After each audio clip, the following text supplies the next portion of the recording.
Hello everyone, कैसे हैं आप लोग।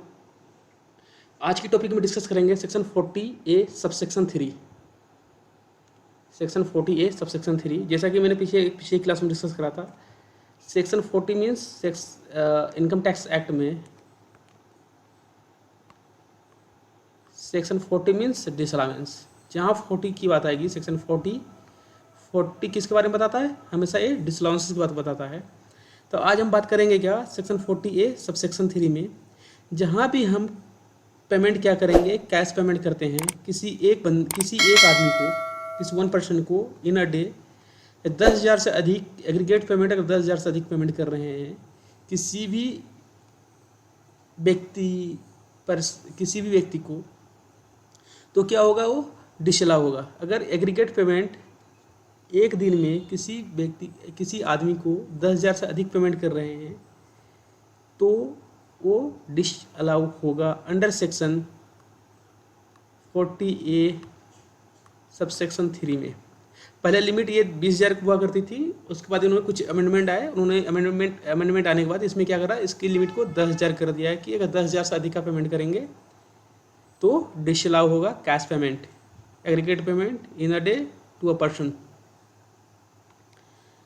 तो यहाँ पर सेक्शन क्या बोलता है, सेक्शन 43A बोलता है कि उन्होंने कुछ मोड प्रेस्क्राइब कर रखे हैं। उन्हें कैश की बात नहीं करी है कि हम कैश पेमेंट करेंगे, और कुल मिला के जब इसका हम क्रक्स पे पहुँचेंगे तो कैश की बात करता है। यहाँ बात करता है क्या इसमें सेक्शन में, where SSC incurs any expenditure in respect of which payment or aggregate payments made to a person in a day otherwise than by an account pay check drawn on a bank or by an account pay bank draft or use of electronic system through bank account or through a such other prescribed mode exceeding rupees 10,000, such expenditure not be allowed as deduction। अब कहानी क्या है यहाँ पर कि यहाँ पर cash की बात नहीं करी, यहाँ पर बोला कि यहाँ हमने पेमेंट कहाँ क्या करा है, डिसअलाउ के। यहाँ पे इन्होंने बोला है कि इन्होंने मोड प्रेस्क्राइब कर दिया, इसके अलावा पेमेंट करोगे तो डिसअलाउ होगा। मीन्स अकाउंट पे चेक, अकाउंट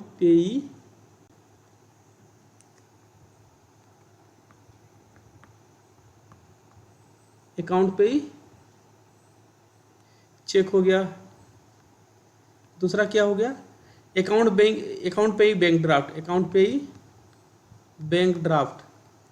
दूसरा हो गया इलेक्ट्रॉनिक मोड की बात कर रहे हैं यहाँ पे। अब इलेक्ट्रॉनिक मोड की बात कर रहे हैं, इलेक्ट्रॉनिक मोड की बात कर रहे हैं यहाँ पर ये। और other electronic mode as prescribed, other electronic mode as prescribed की बात कर रहे हैं यहाँ पे। तो अब है क्या कि अदर मोड में अगर इनके अलावा, मतलब अकाउंट पे ही cheque, account payee bank draft, या electronic mode through bank account, or other electronic mode as prescribed की बात करते हैं। अगर इसके अलावा चार चीज़ों के अलावा अगर हम पेमेंट करते हैं तो क्या होगा, ये डिसअलाउ होगा। किस लिए, अंडर सेक्शन 40A(3) में। तो यहाँ पर क्या है कि हमने किसी को सेल्फ की चेक काट के दे दी, भाई तो जब जा बैंक से पैसे ले ले। वहाँ पे क्या होता है, वो भी अकाउंट पे चेक के थ्रू नहीं हुआ है, हमने चेक दिया और क्या करा, उसने जिसको दिया उसने बैंक से गया, विड्रॉ किया वहाँ से बैंक से अमाउंट, तो वो भी क्या आ जाएगा यहाँ पर, वो भी डिसअलाउ होगा। कोई अगर हमने एक्सपेंडिचर का भुगतान ऐसे किया है तो। एक अब बात करते हैं अदर प्रेस्क्राइब मोड में क्या आता है। अदर प्रेस्क्राइब मोड में आता है क्या कि एक सीबीडीटी की नोटिफिकेशन आई थी, नोटिफिकेशन नंबर था 8/2020, डेटेड था इसका 29 जनवरी 2020। उसमें बोला था अदर प्रेस्क्राइब मोड की बात यहाँ पर उन्होंने करी थी इस नोटिफिकेशन में, कि इसमें जो हम क्या करेंगे, अदर प्रेस्क्राइब मोड में अगर हम क्रेडिट कार्ड से पेमेंट करते हैं वो भी हमें अलाउ होगा, डेबिट कार्ड से करते हैं वो भी अलाउ होगा, हमें नेट बैंकिंग से करते हैं वो भी अलाउ होगा, IMPS से करते हैं, इमीडिएट पेमेंट सर्विस से करते हैं वो भी अलाउ होगा, UPI से करते हैं, यूनिफाइड पेमेंट इंटरफेस से तो भी अलाउ होगा, RTGS से करते हैं वो भी हमें अलाउ होगा, NEFT से करते हैं तो भी हमें अलाउ होगा, भीम से करते हैं तो भी हमें अलाउ होगा, अगर आधार पेमेंट से हम कर रहे हैं तब पर भी हमें अलाउ होंगे खर्चे ये। अदर प्रेस्क्राइब मोड में क्या आ जाएगा, debit card, credit card, net banking, IMPS, UPI, RTGS, NEFT, भीम आ जाएगा, भीम पेमेंट ऐप। उसके बाद आ जाएगा आधार पेमेंट भी आ जाएगा इसमें। अगर इस मोड से भी पेमेंट करते हैं हम तो ये अदर प्रेस्क्राइब मोड हो गया। वो भी खर्चे अगर 10,000 से अधिक कर रहे हैं किसी खर्चे का भुगतान तो भी हमें ये अलाउ होगा। मतलब इस चारों मोड के अलावा अकाउंट पे चेक, अकाउंट पे बैंक ड्राफ्ट, इलेक्ट्रॉनिक मोड और अदर प्रेस्क्राइब इलेक्ट्रॉनिक मोड के थ्रू हम अगर पेमेंट करते हैं अदरवाइज देन ये चारों के अलावा तो हमें डिसअलाउ होगा। अब एक बड़ी इंटरेस्टिंग बात है यहाँ पर क्या कि हमने क्या करा, यहाँ पर अपनी अकाउंटिंग करी है अपने बुक्स में एक्रूअल बेसिस पे। हमने खर्चे बुक करे 20,000 के कि हमें भुगतान करने हैं 20,000 रुपये। हमने खर्चे अपने बुक्स में क्लेम कर लिए। अब एक्रूअल बेसिस पे हमने बुक कर लिया, खर्चे क्लेम कर लिए। अब क्या हुआ, जो एक्रूअल बेसिस पे हमने खर्चे जो बुक करे थे उसका पेमेंट जो पेबल आ रहा था हमारे बुक्स में, पेबल ₹20,000, इसका भुगतान हमने क्या करा, अगले साल में 20,000 कैश के से कर दिया। इनकर्ड किसी और साल में हुआ, उसका पेमेंट किसी और साल में हुआ है, अगले साल में हुआ है। तो एओ ने इसको डिसअलाउ कर दिया है। असेसिंग ऑफिसर ने जब असेसमेंट हुई इनकी तो इसको डिसअलाउ कर दिया। तो मैटर पहुंचा हाई कोर्ट में। तो एओ का बोलना, जो डिपार्टमेंट का जो कंसर्न था वो बोल रहे थे कि 20,000 से अधिक का पेमेंट डिसअलाउ होगा, इसलिए हमने डिसअलाउ करा इसको। और एसएससी अपना जो एसएससी का जो ग्राउंड था वो था कि 20 जो एओ ने असेसिंग ऑफिसर ने क्या करा है, इस साल में डिसअलाउ करे हैं ₹20,000 जो हमने कैश पेमेंट करा है। वो क्या है, वो मेरा किसी और साल में इनकर्ड हुआ था, हमने किसी और पिछले सालों में उसको क्लेम करा है, इसलिए हमने क्लेम पिछले साल में करा है और उसका भुगतान हम क्लेम पिछले साल में कर रहे हैं, उसका पेमेंट हम अब कर रहे हैं। तो इसलिए जिस साल में क्लेम हुआ हमने करा है उस साल में डिसअलाउ होना चाहिए, ना कि यहाँ होना चाहिए ना। मतलब जिस साल में हमने भुगतान करा उस साल में तो एक्रूअल बेसिस पे कर लिया हमने, तो इस साल क्लेम करा ही नहीं। जिस हमने अभी करेंट जब हमने पेमेंट करता इस साल हमने क्लेम करा ही नहीं, तो डिसअलाउंस किस बात की। ये मैटर पहुंचा हाई कोर्ट में। हाई कोर्ट बोला जी नहीं, ये डिसअलाउ नहीं होगा क्योंकि खर्चे एक्सपेंडिचर क्लेम किसी और ईयर में हुए हैं और इसका भुगतान किसी और साल में हो रहा है, तो इसलिए जिस साल में भुगतान हो रहा है उस साल ये डिसअलाउ नहीं होगा। इसके बाद एक्ट में अमेंडमेंट आया। अमेंडमेंट में क्या आया, अमेंडमेंट इन्होंने नए सेक्शन को इंसर्ट करा, section 40A sub section 3A। इसमें क्या इन्होंने बोला कि अगर हमने अपने बुक्स में एंट्री एक्रूअल बेसिस पे करी है, अगर उसका हमने पेमेंट अगले सालों में जो प्रेस्क्राइब मोड है यहाँ पे दे रखा है, अकाउंट पे चेक, अकाउंट पे direct bank draft electronic mode या अदर प्रेस्क्राइब इलेक्ट्रॉनिक मोड के अलावा अगर पेमेंट करते हैं किसी सब्सिक्वेंट ईयर में, तो खर्चे हमें जिस साल हम जो प्रेस्क्राइब लिमिट है 10,000 का, अगर उससे अधिक पेमेंट कर रहे हैं, खर्चे मैंने किसी और साल में क्लेम करा और पेमेंट उसका किसी और साल में कर रहे हैं, तो हमारा क्या हो जाएगा, हम डिसअलाउ करेंगे कि यहाँ पे सेक्शन 43 सब सेक्शन 3A में। अब इसको समझते हैं एक बार। इन केस एसएससी, यहाँ पे हेडिंग किसका ये है कि payment in excess of ₹10,000 made otherwise than through account through a prescribed mode deemed to be income of the subsequent year if the expenditure has been allowed as deduction in any previous year on due basis। यहाँ पर यही हुआ कि due basis पे हमने खर्चे book करे, उसका पेमेंट हमने क्या कर दिया, 10 जो प्रेस्क्राइब लिमिट है 10,000 से अधिक का कैश पेमेंट हमने किसी आगे के सब्सिक्वेंट ईयर में कर दिया है। तो जिस साल हम पेमेंट करेंगे, अदर दो 4 मोड जो यहाँ पे दे रखे हैं, अकाउंट पे चेक, अकाउंट पे बैंक ड्राफ्ट या इलेक्ट्रॉनिक मोड या अदर प्रेस्क्राइब मोड के अलावा अगर भुगतान हम करते हैं तो क्या हो जाएगा, डिसअलाउ होगा। जिस साल हमने क्या करा है उसको पेमेंट करा है, जिस साल हमने कैश पेमेंट करा है। तो मतलब हमने खर्चे की इनकर्ड की बुक करे किसी और साल में एक्रूअल बेसिस पे और डिसअलाउ किसी और साल में हो सकता है। इस पर section 43 section 40A sub section 3A में। अब यहाँ पर क्या करा है, अब ट्रांसपोर्टर के केस में जो भी एसएससी किस बिजनेस में इंगेज है, ट्रांसपोर्टर के केस में यहाँ पर लिमिट 10,000 से बढ़ा के इसको क्या कर दिया गया, 10,000 से लिमिट इसको बढ़ा के क्या कर दिया गया, 35,000 रुपये पर डे की बात करती गई कि exceeding to payment made any person to in a day. मतलब किसी पर्सन को कोई भी एसोसिएट किस बिजनेस में इंगेज है, ट्रांसपोर्टेशन के बिजनेस में इंगेज है, तो उसको क्या होगा कि उसको 35,000 रुपये तक के किसी एक व्यक्ति को अगर कैश पेमेंट करता है या अदरवाइज देन जो प्रेस्क्राइब मोड है 4 मोड के अलावा और किसी दूसरे मोड में पेमेंट करता है तो क्या हो जाएगा 35,000 रुपये तक अलाउ होंगे। उसका 35,000 से अधिक का पेमेंट करता है ट्रांसपोर्टर किसी मतलब तो वो डिसअलाउ हो जाएगा। तो यहाँ पर बोल रहा क्या है कि द लिमिट ऑफ, यहाँ पर ट्रांसपोर्टर के केस में इसलिए इन्होंने करा है कि ट्रांसपोर्टर मतलब अगर आपका जम्मू कश्मीर से लेकर कन्याकुमारी तक पूरे इंडिया में ट्रांसपोर्टेशन होता है, इनको बहुत सारे जो कैश एक्सपेंडिचर है वो कैश में करने पड़ते हैं। मान लो कहीं पेट्रोल भरवाना है या डीजल भरवानी है इनको गाड़ी में, टैंकर बहुत बड़े होते हैं, बहुत लगते हैं पैसे लगे वहाँ पर। उसके अलावा अभी ऐसे भी मतलब पेट्रोल और डीजल में मतलब बहुत आगे मतलब रेट बहुत हाई है।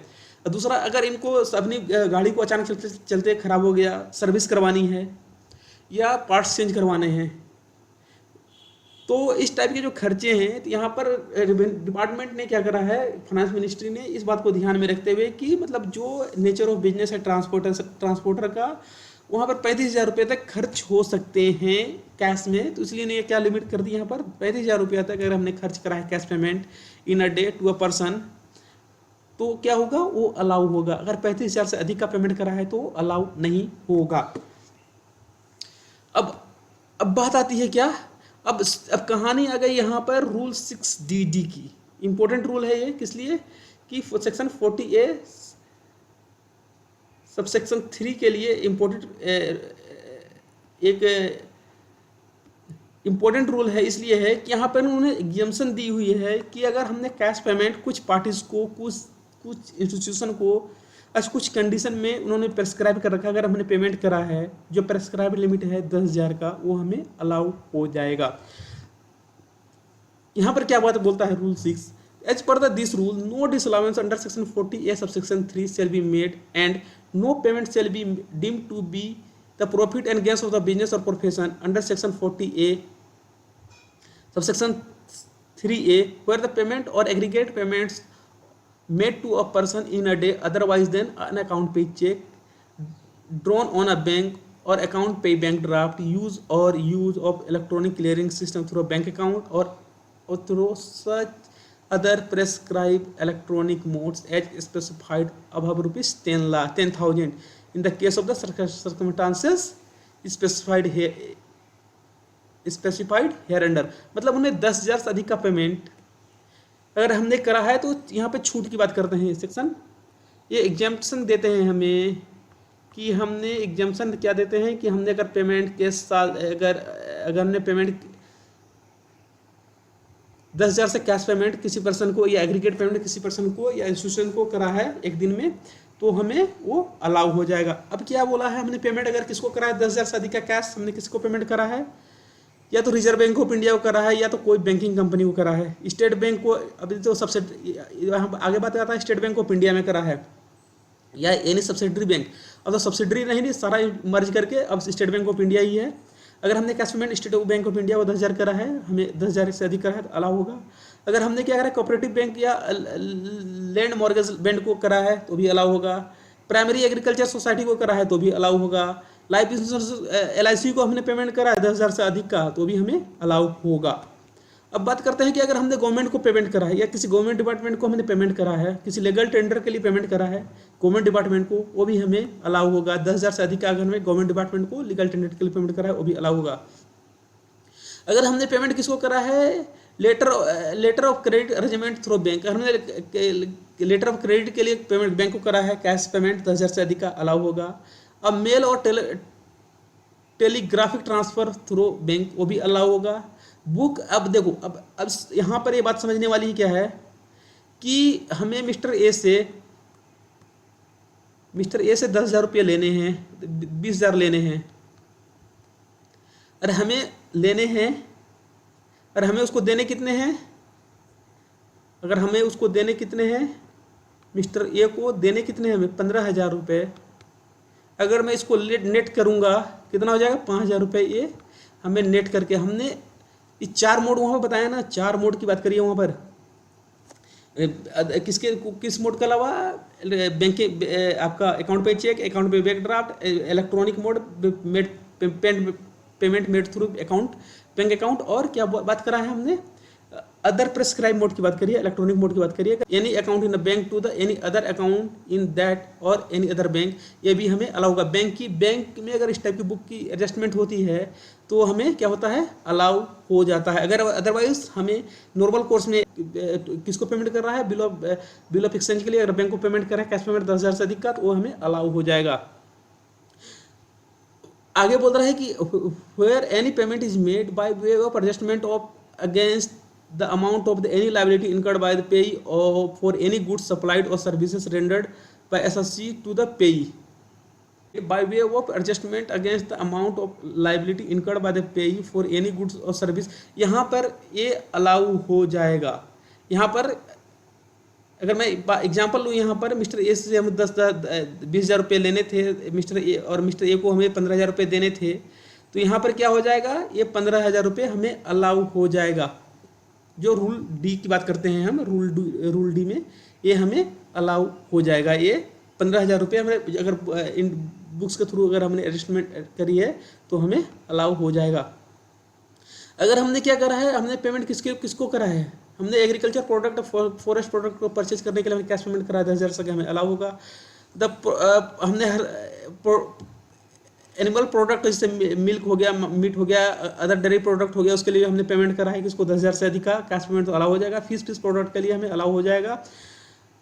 हॉर्टिकल्चर और एपीकल्चर जो मतलब अगर हमने फ्रूट्स कुछ परचेज करे हैं वो भी हमें अलाउ हो जाएंगे। कुल मिलकर कहने का मतलब यहाँ पर ये है कि यहाँ पर इन्होंने या फिशर को ले लिया या फार्मर को ले लिया, इनका ब्लैक मनी से वाइट मनी और वाइट मनी से ब्लैक मनी कॉन्सेप्ट कन्वर्ट करने का कोई इरादा नहीं है, ना नीति है इनकी। तो क्या करते हैं, अगर इनको इस टाइप का कल्चर मतलब है किस मतलब अगर हमने फिशरमैन को और या फार्मर को पेमेंट करा है, ना तो इनके पास उतने, ना तो ये बैंक जाते हैं, इनको बस सारा अगर हमने पेमेंट करा है ना तो बैंक अकाउंट होता है, तो क्या हो जाएगा, ये अलाउ हो जाएगा। या फिश प्रोडक्ट में क्या आ जाएगा, फिश और फिश प्रोडक्ट में अब यह आ जाएगा shrimp, prawn, cuttlefish, squid, crab, lobster etcetera, केकड़ा होता है, सब कुछ आ जाता है यहाँ पर फिश के डिफिनेशन में।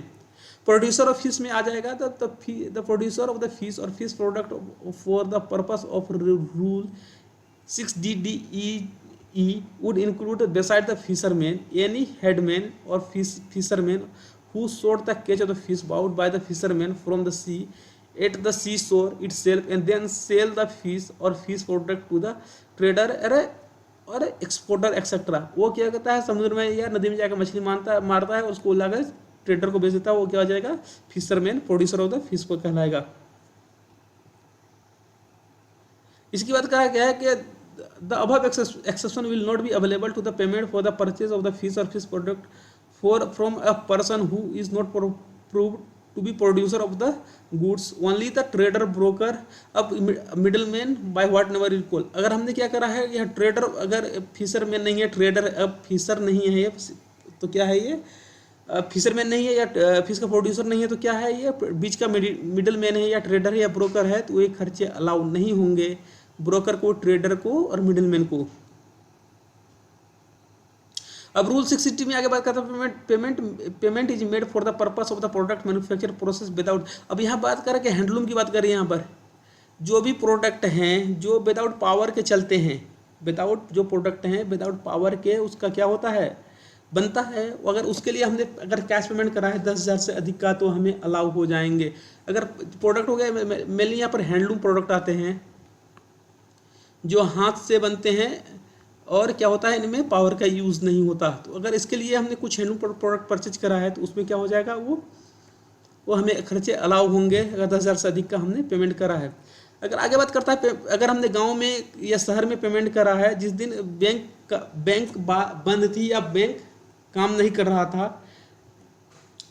To any person who ordinary, अगर मैंने किसी व्यक्ति को या किसी गांव में जहां बैंक या किसी शहर में अगर पेमेंट करा है, जो वहां रहता है और बिजनेस करता है, अगर हमने क्या करा, अगर जिस दिन से अगर संडे को पेमेंट कैश की 10,000 से अधिक की, तो वो हमें अलाउ हो जाएगी, क्योंकि बैंकिंग सर्विस अवेलेबल नहीं था उस दिन और दूसरा ऑप्शन नहीं था पेमेंट करने के लिए, तो हमारी मजबूरी थी कैश में पेमेंट करना। इसलिए हमने, अगर जिस दिन बैंकिंग ऑपरेशन डे नहीं है, जिस दिन हॉलीडे है, अगर उस दिन अगर हम किसी नॉर्मल कोर्स में अगर पेमेंट करते हैं 10,000 से कैश अधिक का, तो हमें अलाउ हो जाएगा।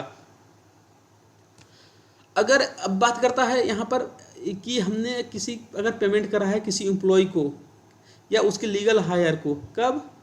रिटायरमेंट पे या रिट्रेचमेंट पे, रेजिग्नेशन पे, डिस्चार्ज पे, डेथ ऑफ द एम्प्लॉय पे, अकाउंट ग्रेचुइटी अगर पेमेंट करा है, रिट्रेचमेंट कंपनसेशन पेमेंट करा है, सिमिलर टर्मिनेशन बेनिफिट अगर हमने पेमेंट करा है, किसको? किसी एम्प्लॉय को 50,000 रुपये तक ये खर्चे अलाउ होते हैं। मतलब हमें ट्रांसपोर्टेशन के केस में कितने? 35,000। ध्यान देने वाली बात है, ट्रांसपोर्टर के केस में 35,000 रुपये तक हमें अलाउ होंगे कैश पेमेंट। ट्रांसपोर्टर के को केस में यह 35,000 अलाउ हैं, 35,000 रुपये तक कैश पेमेंट अलाउड हैं। अगर हमने किसी एम्प्लॉय को क्या करा है, रिट्रेचमेंट पे या रिटायरमेंट पे, रेजिग्नेशन पे या डिस्चार्ज पे, एम्प्लॉय के डेथ पे या ग्रेचुइटी पेमेंट कर रहे हैं या सिमिलर टाइप का कोई टर्मिनल बेनिफिट दे रहे हैं, तो यहाँ पर क्या होगा, इसमें 50,000 रुपये तक इन्होंने एग्जम्पशन दे रखी है कि कैश पेमेंट 50,000 रुपये तक करते हैं एज एसएससी तो अलाउ होगा एज ए बिजनेस एक्सपेंडिचर। अगर 50,000 से अधिक का पेमेंट करा है कैश पेमेंट इस बेनिफिट के लिए, रिटायरमेंट बेनिफिट के लिए, रेजिग्नेशन के लिए, डिस्चार्ज के लिए, ग्रेचुइटी के लिए, तो हमें डिसअलाउ हो जाएगा। अगर हमने किसी को सैलरी दी है, अगर हमने किसी व्यक्ति को क्या करा है, सैलरी दी है, सैलरी किस लिए दी है? सैलरी दी है उसको टीडीएस का डिडक्ट करने के बाद अगर सैलरी दी है, सैलरी दी है किसको, कि कब दी है? यहाँ दो कंडीशन है, दो तक कंडीशन क्या है यहाँ पर? कंडीशन दो क्या है कि यह वो टेम्पोरली पोस्टेड है किसी दूसरे जगह पे, जहाँ वो रेगुलर अपनी ड्यूटी करता है, उसके अलावा कहीं दूसरे जगह पे टेम्पोररी उसको ड्यूटी है जहाँ उसका बैंक अकाउंट उस एम्प्लॉय का बैंक अकाउंट मेंटेन नहीं होता, या तो वो जहाज पे है, समुद्री यात्रा पे निकला है, मतलब इंडिया से अमेरिका जा रहा है किसके थ्रू? समुद्र पानी जहाज के थ्रू। तो उसमें क्या होता है, टाइम काफ़ी लगता है। तो उसको अगर हमने पेमेंट करा है कैश पेमेंट, अगर सैलरी करी है किसी एम्प्लॉय को, तो क्या होगा, अगर हमने उस पर टीडीएस डिडक्ट करा है तो हमें अलाउ हो जाएगा, वो सेक्शन रूल 86DD के अकॉर्डिंग हमें अलाउ हो जाएगा। यहाँ बात करता है, इसको दोबारा हम समझते हैं। Where the payment is made by SSC by way of the salary to his employ after deducting the income tax from the salary according with the provision of section 192 of the act, when the employee is a temporarily posted a continuous period of 15 days or more in a place other than his normal place of duty, और की बात करता on ship, it does not maintain any account in any bank at such place or such ship पे, तो हमें क्या हो जाएगा, उस सैलरी हमें अलाउ हो जाएगा। अगर हमने क्या करा है कि अगर किसी हमने एजेंट को पे करा है किसी गुड्स या सर्विस को के लिए, अगर हमने किसी एजेंट को कैश पेमेंट करा है किसी गुड्स या सर्विस के लिए, तो हमें 10,000 से अधिक का पेमेंट अलाउ हो जाएगा। अगर यहाँ पर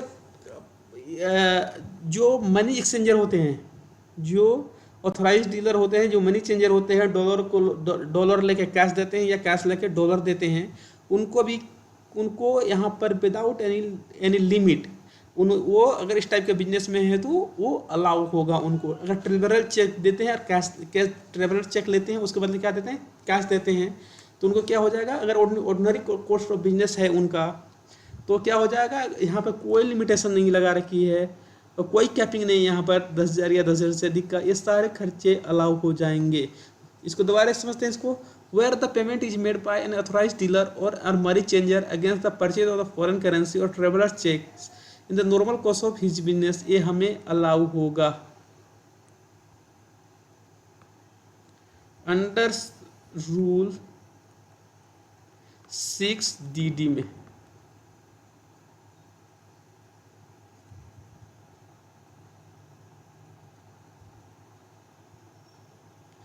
यहाँ पे नोट, अगर वीडियो पसंद आए तो उसको लाइक करें, सब्सक्राइब करें। अगर आपको वीडियो पसंद आए तो वीडियो को लाइक करें, चैनल को सब्सक्राइब करें, कमेंट करें और शेयर करें। ज्ञान शेयर इसलिए करें कि ज्ञान बांटने से ही बढ़ता है। Thank you.